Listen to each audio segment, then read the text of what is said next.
Hello, Dr. Angelica. Hello. How are you? Very nice to meet you. Great. Nice to meet you too. It feels like end of summer. It is a little bit much more, and now honestly, it's like the temp. Although it's very hot still, Uh-huh. the leaves are changing, and in a month's time, I will expect some frost. Oh, beautiful, beautiful. In Canada, we always, love having hot weather, but this summer was very, very hot. And we didn't have much rain, and a lot of plants are drying up. But I'm still, appreciative of the heat, and it's very close. Very soon, we're gonna get into the winter. So very nice to see you again, Dr. Angelica. And hello, everyone. This is Dr. Zarrin from Toronto, Canada. I have my dear colleague with me today, Dr. Angelica, coach from New Mexico, United States. Today is August 29th, year 2020. Dr. Angelica, the year 2020 is almost over. I know. We have just a few months left. Unbelievable. How did that happen? I don't know. It's just time is flying so quickly. But the good thing that we are not aging, we are growing older. That's a good thing. As we always inform people by our posts on social media, on Facebook, Instagram, LinkedIn, Twitter, we newly offer a program. It's called Longevity in Motion on a weekly basis throughout the year 2020. Longevity in Motion talks about the process of health and healing in the human being body. By providing you these weekly sessions, we would like to introduce our educational platform and courses that we offer at Quantum Academy. Me and Dr. Angelica both are educators at our school, and we are teaching different courses. Each topic on each session we talk about briefly here presents a complete certified course, which is 10 hours that we offer on monthly basis. So last session, August 22nd, our topic was on anti-aging hormones, which presents quantum anti-aging. Today's topic is on brain regenerates at any age, that presents the integral mental health. Dr. Angelica is teaching this course globally on Quantum Academy Zoom webinar room on, as I said, on monthly basis. Today we're talking about the brain. I would like to talk briefly about the anatomy and physiology of the brain in order to get into the function. And we know that brain contains billions of nerve cells or neurons, that they're arranged in a pattern that coordinates our thoughts, our emotions, our behavior, our movement. A lot of functions such as hunger, thirst, temperature, and sensation, they're all kind of coordinated and controlled by the brain. In the brain, there's a complicated and very sophisticated highway system of nerves that connects your brain to the rest of your body. And this way communicates can occur in a split second in the body. While all parts of your brain work together, but each part is responsible for a specific function. Brain controls everything in our body. We call it the body governor. It's a commander of the body. Everything is coordinated and controlled by our brain. The brain controls things such as heart rate, controls emotions, controls our behavior and our mood. Nature gives us such a sophisticated and amazing and unbelievable device that can communicate through the body.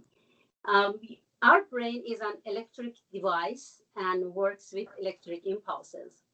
A nerve cell or neuron communicates with the other cells through these electrical impulses. When the nerve cell is stimulated, within a neuron, the impulse moves on the tip of an axon, which when I call axon, this is, I have the nerve cells here and everybody can see. So these four little things like a capsules, they're axons. And this part, which is the cell body, has a lot of different fibers. It's called dendrites. This part at the end of the nerve cells is called nerve fiber ending. And the cover of the axon is called myelin sheaths. It's very simple. Nerve cells is simple, but it does complicated jobs. So when within a neuron, the impulse moves from the tip of the axons and causes the release of neurotransmitters. Neurotransmitters are a different kind of messengers that they pass the messages through the neurons from cell to cell until they get to their destinations. That's how the governor or the brain can coordinate and controls all the, whatever happening in a human body. So this process repeats from neuron to neuron as the impulse travels to its destination. A complex web of communication that allows you to move, to think, to feel, to talk. They're all following the same process. The past 100 years, they make people believe, it was like a common belief that from following birth, the human brain manufactures an estimated 250,000 neurons per minute, and then spend the next few years to wiring all this together. This is the fact. This is the scientific fact. But the problem with the popular belief is that they believe after the brain is completely established, it does not regenerate or does not generate anymore. So this is unfortunately that became like a common belief among people. It was thought that all humans' brain growth and development happened from time of conception to age 3. Now is the whole new line of research is happening. Scientists now discover that the process of brain regeneration continuously occurs in the specific region in adult brain. This process is called neurogenesis. Adult neurogenesis is the process of the birth of neurons from neural stem cells in a mature brain. So this is the opposite of the belief that so far it's popular in among people or among in scientific literature actually. This new research actually it is coming against it and is proving that regeneration happens in the brain. The same thing that happens in any other living organs in the body. On one hand, brain regenerates. On the other hand, brain is limited in its own regenerations. Brain has a limited capacity, but it still regenerates from neural stem cells and gets nourishment and repair by other glial cells. And I don't want to, get into the details into it, but the repairs happens and takes place on the brain cells through neurogenesis. So now we know that brain generates or regenerates through this process. But there are many factors, as I always talk about it, that happens in almost every human being. Prolonged stress, lack of quality sleep for a long time, prolonged cellular deficiencies, prolonged cellular intoxications, prolonged kind of inadequate energy flow at the cellular level, using of drugs such as cocaine, cigarette, antipsychotic medications, degeneration, and aging can affect this natural process of neurogenesis. So when we're looking into all these factors, so aging is one factor, plus many other factors that can interrupt or can affect the brain regeneration. But brain regeneration is limited. The reason is when the brain cells is completed, if the brain cells dies, it's not going to be replaced. But if the brain cells is diseased or damaged, it's definitely going to regenerate. But again, because of the limited capacity that brain has, it has to be very, very slow and has to be done very carefully. Because if the brain cells regenerate fast, the way that the skin does, every 21 days, or liver in 150 or 500 days, or stomach 3 to 5 days, or lungs 8 to 10 days. The brain will lose the practical connections on its wiring that happens on early age. And the consequence of this, we might lose our memory, we might lose our skills, and a lot of kind of brain disabilities and various issues can happen. That's why this wiring of the brain and the connection that takes place in early age has to be intact. So regeneration in the brain is unlike other organs, unlike the skin, liver, lungs, kidneys. But neurons or nerve cells always continue to grow and change beyond the first years of development and well into adulthood, according to the way that nature programmed them. Nature programmed the skin to regenerate in 21 days, but the brain cells is different. It has to be very, very slow and carefully done. Brain is your governor and fights for you all the time. Brain fights for you through the brain regeneration of neurogenesis. For example, when a stroke happens, within weeks after the stroke, new blood cells form and newly born neurons travels from long distance to the damaged area to assist the brain regeneration process. Research in adult regeneration has shown that other areas of the brain, such as amygdala, which is our emotion center, and the hypothalamus, other parts of the brain that is in charge of many activities, such as temperature, thirst, hunger, sleep, and emotional activities, can regenerate as well. But every single part of the brain regenerates on its own way.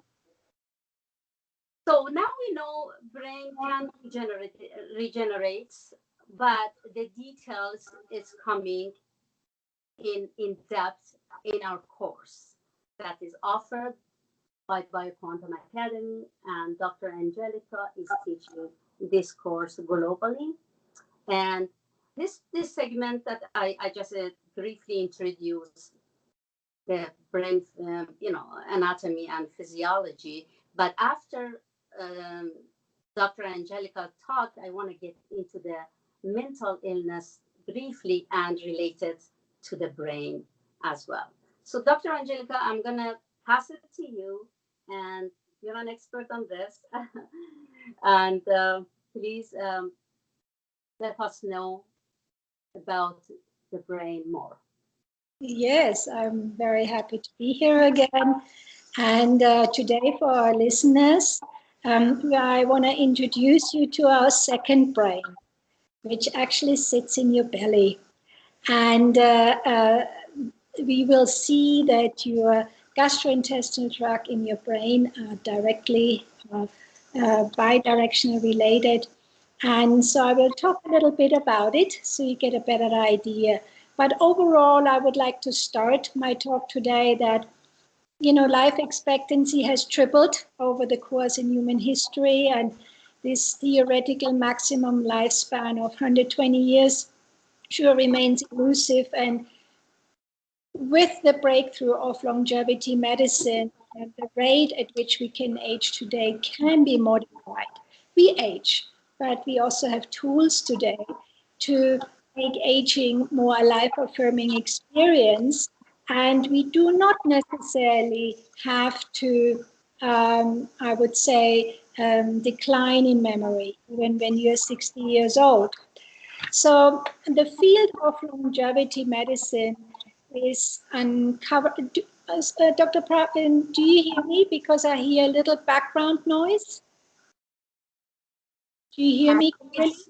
I think it's from your side because, yeah, when you stopped, the noise stopped. Okay. So the field of longevity medicine is uncovering reasons today why people age. And the factors most commonly cited include, we talked about genetic genes, chronic stress, Dr. Zarrin mentioned that, lower levels of hormone production, we covered that last time. And today I want to talk about inflammation and free radical damage, accumulation of bodily toxins, as well as sort of progressive clogging of the arteries and the lymph vessels. And of course, out of that, we have a tired, overreactive immune system. So no matter which approach you take to aging, the brain is involved. So no cell in the body is actually an island, and all we are receiving is this unbroken stream of messages from the central nervous system.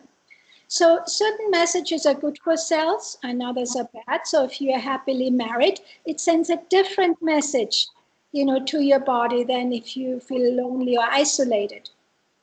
So clearly you want messages to tell every cell not to age.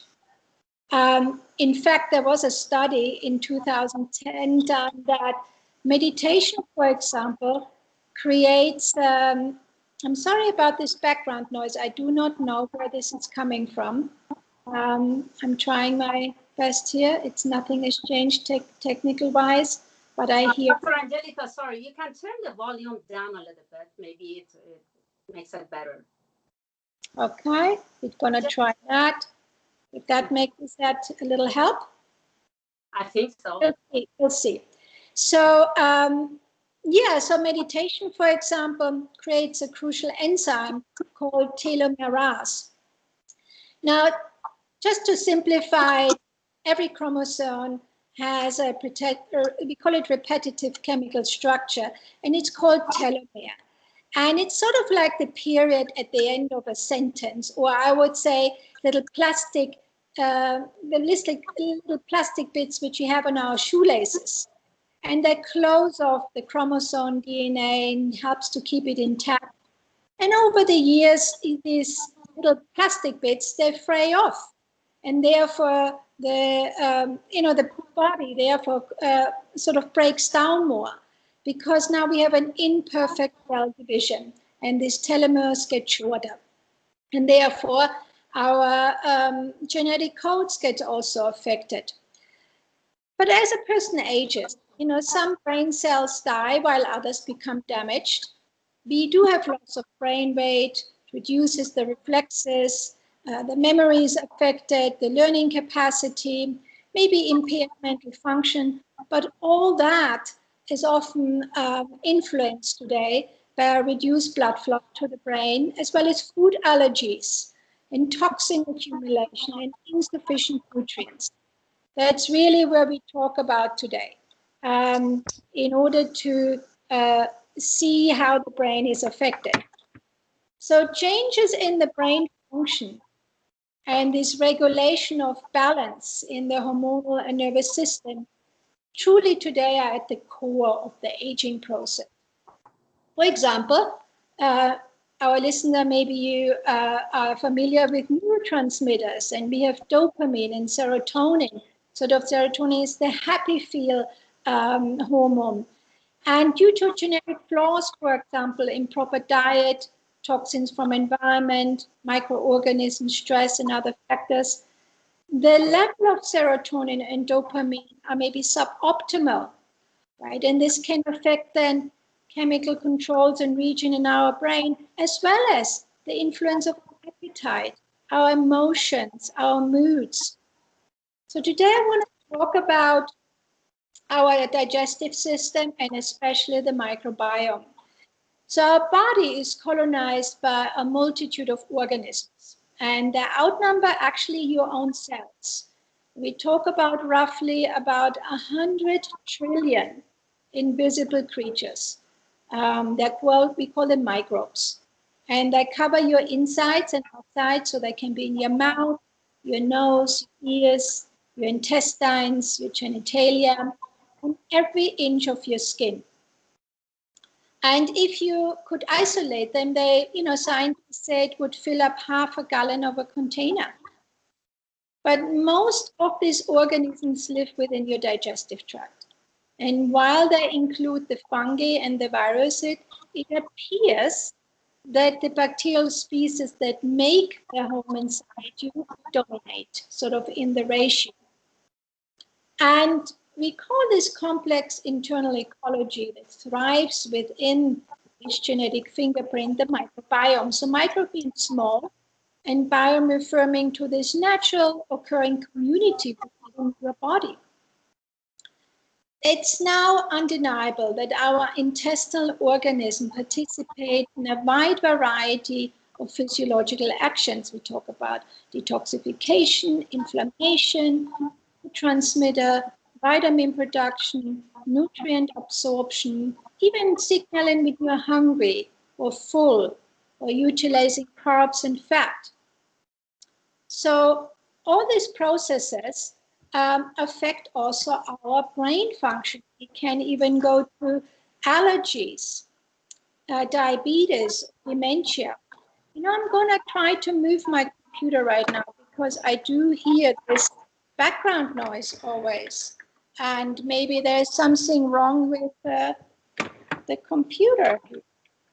So I'm sorry about listeners, but we're trying to meet this situation technically a little bit.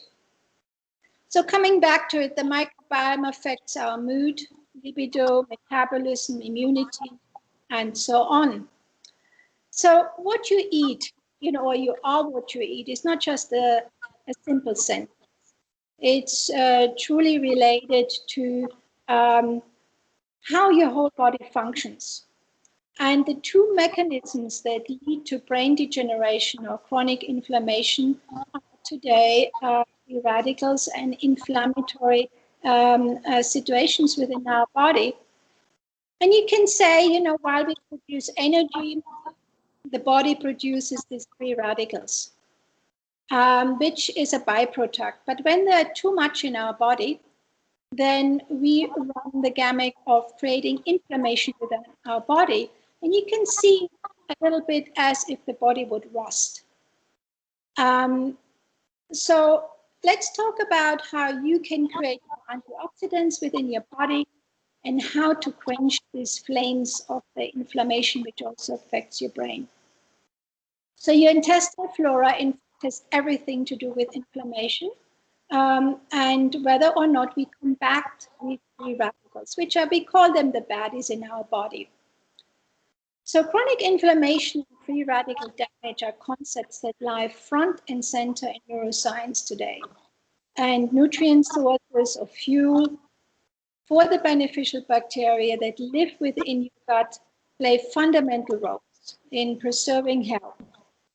So foods such as garlic, for example, or Jerusalem artichoke, dandelion greens, fermented foods such as sauerkraut, kombucha, and kimchi open the door there for these heightened levels of health.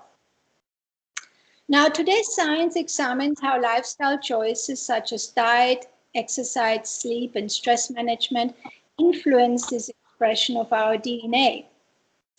And here I want to talk about our second brain. So think the last time you felt maybe sick to your stomach because you were nervous, anxious, scared, perhaps even over the moon elated, right? You had to make maybe a talk in front of a group, or you had to take an important test, or even you got married, right? You got nervous somehow. And scientists now just learning that this intimate relationship between your gut and brain is actually bidirectional. So as your brain can send butterflies to your stomach, your gut can relay this state of calm or alarm to the nervous system. And what does connect our gastrointestinal system to our brain? And that is called the vagus nerve. It's a primary channel, and it basically connects or extends from the brainstem to the abdomen. So that's our bridge. And it turns out that the population of these microbiome or these bacteria in the gut directly affect the stimulation and function of the cells along the vagus nerve. So some of the gut's microbes can actually release chemical messages, just as our neurons do, that speak to our brain in their language, the vagus nerve. And so when we think of the nervous system, you probably think about your brain and spinal cord, which is the central nervous system. But we talk here about also the enteric nervous system, which is our gastrointestinal tract. And these two, you can say, organs are connected by the vagus nerve. And for example, did you know that 80 to 90% of the amount of serotonin is actually produced in your gut and not in your brain?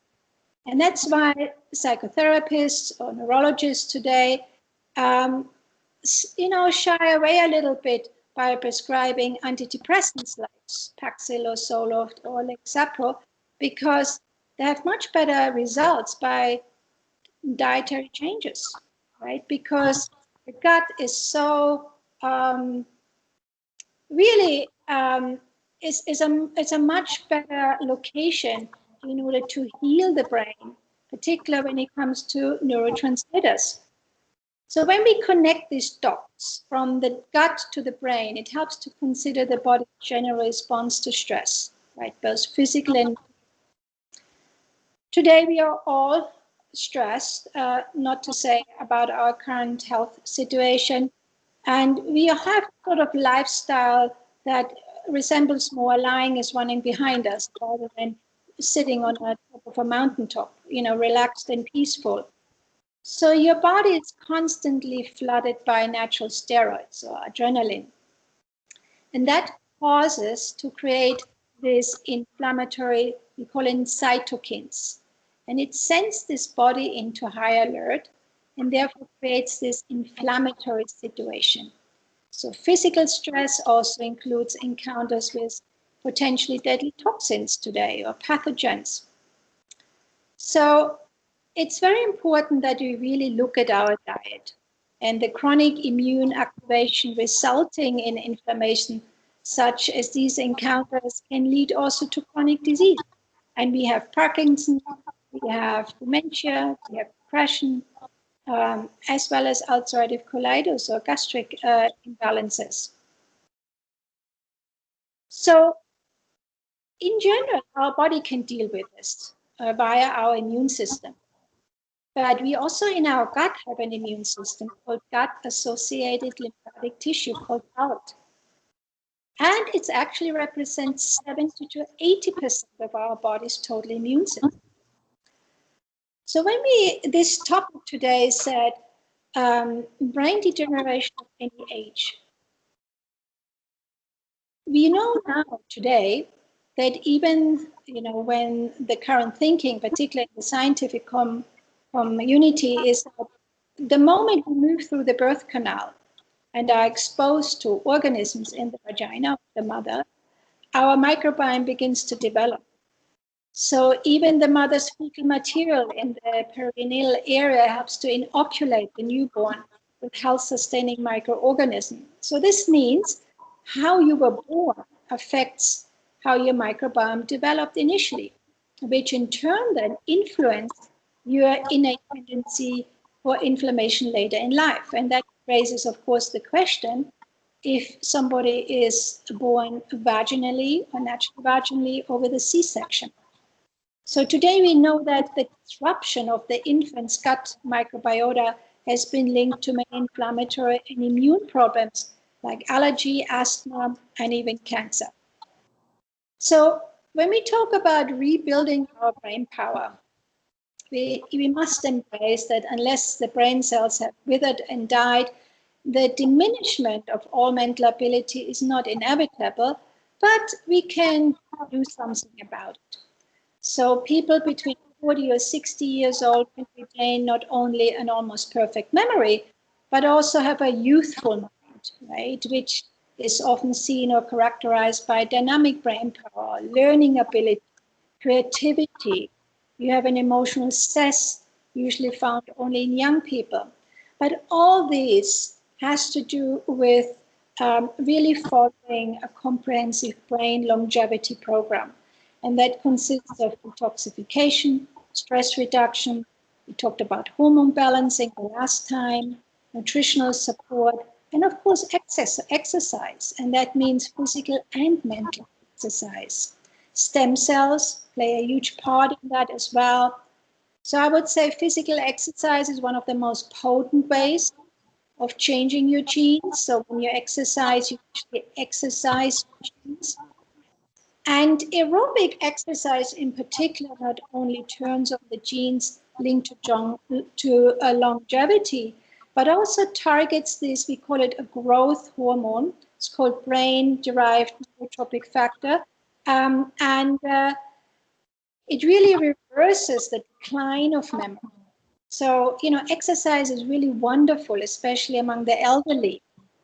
It also increases new brain cells in the brain's memory center.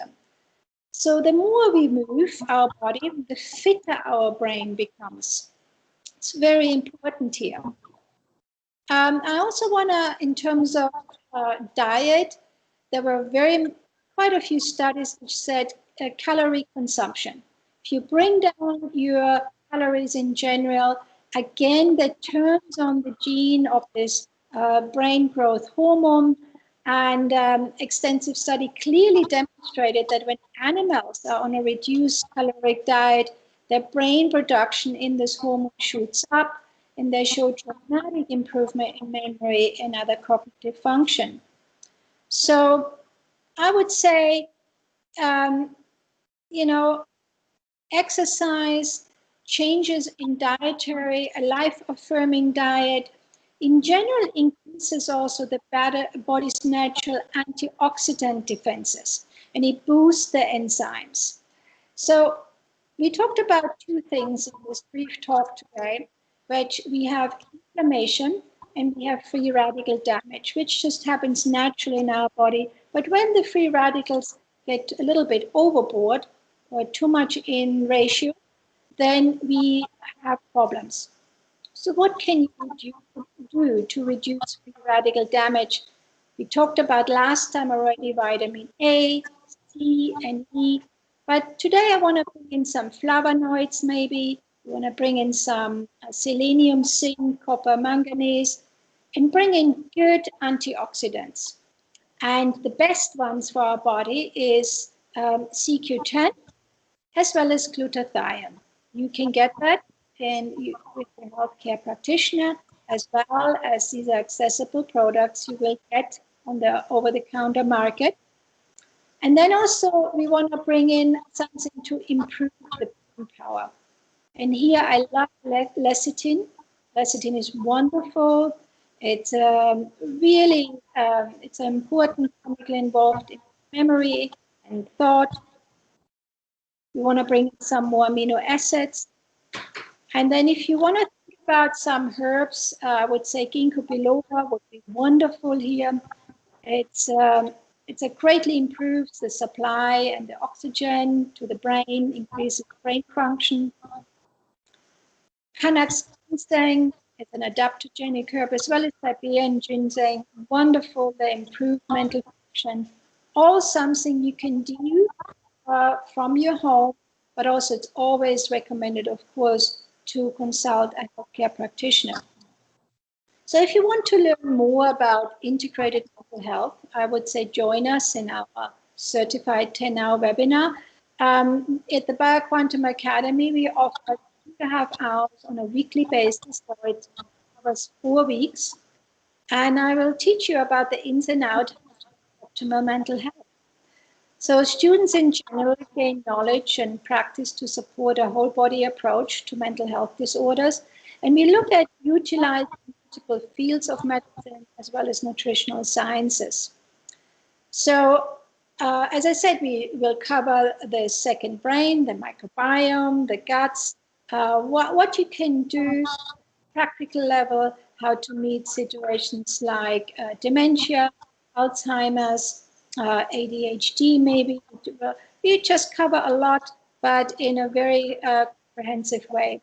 And I want to finish this talk with one of my favorite sentences. Remember, the mind consisting of thoughts and the brain can heal. So for more information, contact the Quantum Academy. And we are welcoming you and forward to that you join us for these webinars. Oh, thank you so much, Dr. Angelica. That was excellent. I'm sorry about the background noise. I don't know why this happened today. You know, technology, human beings cannot keep up with technology. Yep. But yeah. But that was a great brief talk, and I hope that your student can benefit from your knowledge, Dr. Angelica. And now, as we know, we have a great governor in our head that fights for us all the time. So, and does not let our body becomes chaotic, and always try to control and coordinate everything in our system. Dr. Angelica, I would like to briefly talk about the medical terms that are categorized as mental illness. So, and falsely, it's been approved. They made people to accept this as brain disease. Mental illness is not a brain disease, is not a brain illness. The terms, they're coming with many, many different terms: depression, anxiety disorder, mood disorder, bipolar disorder, personality disorder, many psychotic disorder, eating disorder, or substance abuse. These are all created medical term to make it very kind of sophisticated disease, and unfortunately has been falsely approved by people. I can definitely say it's because of lack of knowledge. For example, let's just briefly talk about depression. Depression is not a disease. Depression is a manifestation of the human body deep internal disharmony. As I always talk about the human body's dimensions, as we know, human body, a human being has two major dimensions. It's a physical body and energy body. Physical body, that we see it as like our body, but this physical body has three different levels, three different bodies in within. It's a biological body, mental body, and emotional body. And we have another body is called energy body, or in homeopathic literature we call it vital force, or or quantum force. But biological body, mental body, and emotional body is governed by energy body. These three levels have to function harmoniously with the human energy body. The physical body's three levels has to function harmoniously with human energy body. Any imbalances at the energy body affects the other human body's functions negatively. So what does depression mean? When you go to the definition of depression in a dictionary, it would tell you that it's a severe recession, severe deficiency in You can compare it to a country that recession comes. It's a severe lack of everything. So depression means a severe recession or inactivity through the body for a long period of time. Depression is the manifestation of this disharmony that already took place for a long time. It means all the necessary and essential materials, nutrients that the body needs for its biological functions become less in the body.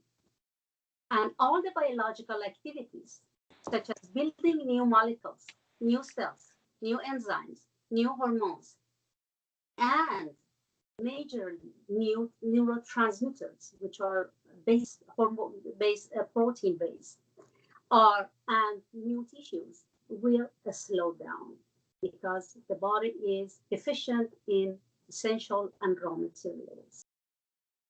Depression means a chronic recession in the body. So when the depression as a mental, they call it mental illness, which is not manifest, is already been years of deficiencies, years of intoxications, years of disharmony in the body, unless it's an acute kind of, these emotions that comes after grief or after something very kind of acutely happen. This reduction in the biological activities is the result of the chronic and severe nutritional deficiency, chronic cellular intoxication, and chronic inadequate cellular energy flow.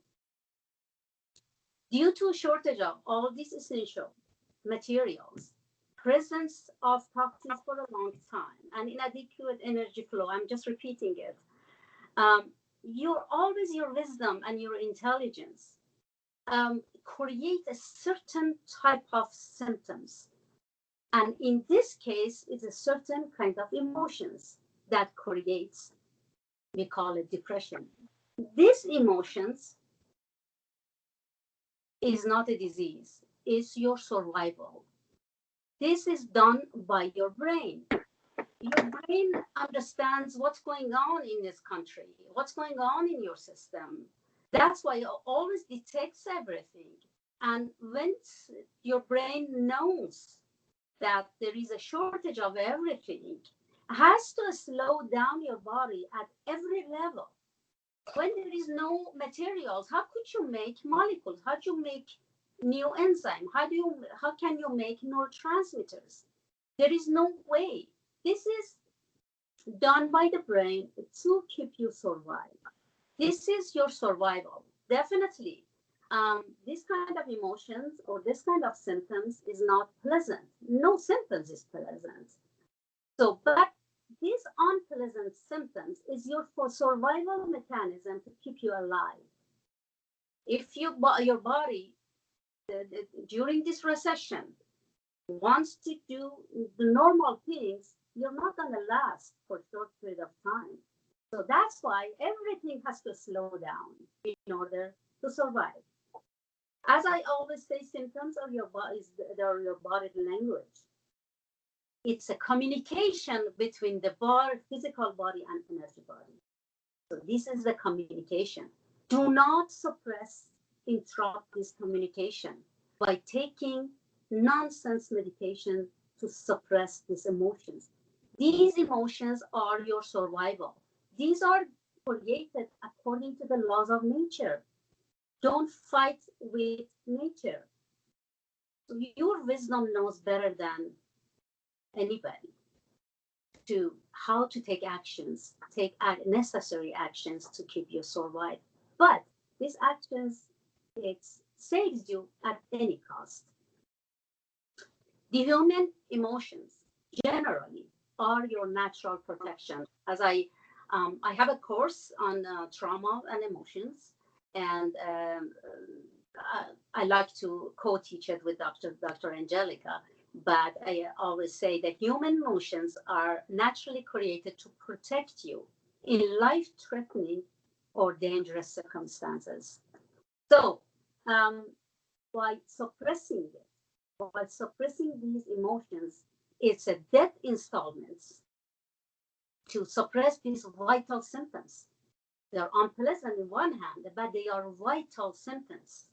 Because if you do so, your intelligence, which is trying so hard to keep you alive, and you're going against it, you keep going against it, has no choice to exit from your body. And we see it in suicide.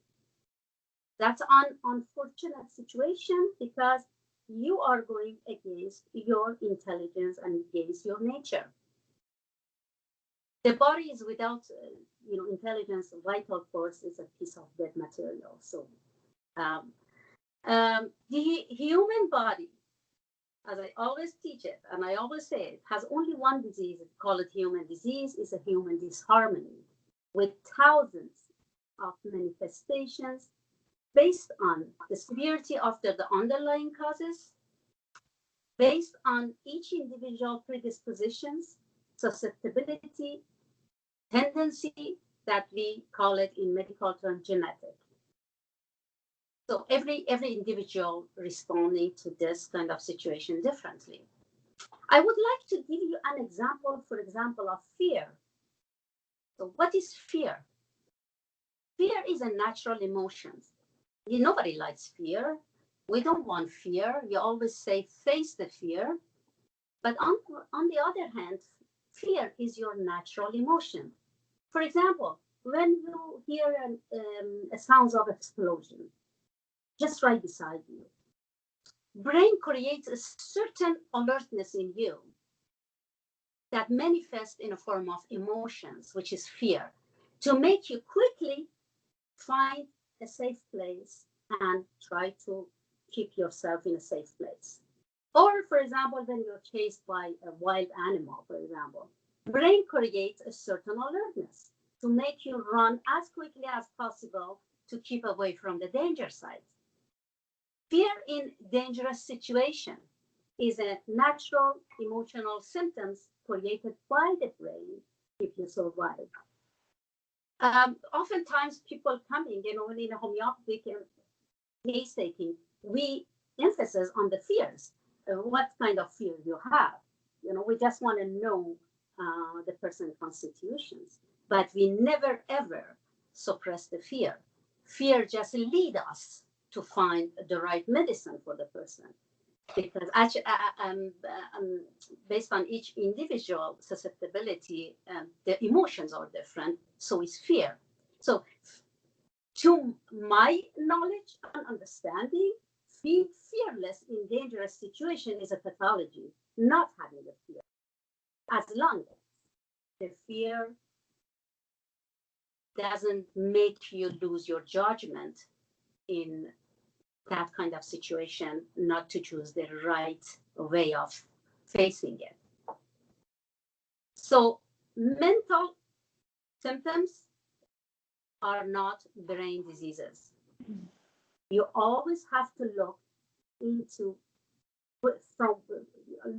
it deeper into the system. As Dr. Angelica talked about digestion, which is the second brain,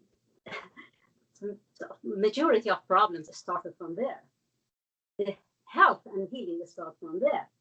So you do not look for mental problems into the brain. Look into digestion first, because digestion is in charge of digesting your food, nutrients, which are the building block of your body, your system. Look into the absorption. Look into the assimilation. Indigestion, malabsorption, malfunction, functional of slow assimilation, and many other metabolic causes makes the body not function properly. So when that happens, the brain always detects all this. Brain is your governor, always detects and always create certain emotions to protect you. So, folks, mental symptoms are your survival mechanism, no matter in what form. Is anxiety, is a panic attack, just name it. I think they have time to just create a lot of medical terms for this. But these are all the manifestation of one problem, just one problem. Based in according to your predisposition, you present it or you manifest it differently. Anxiety, depressions, this and that, they're all the same. Only, as I said, based on your tendency, manifest differently.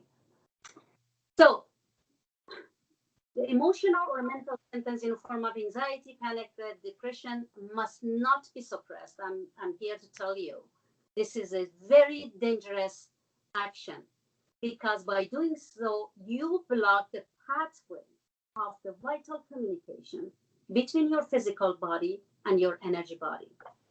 Suppression by any form of medications is already a failed methodology.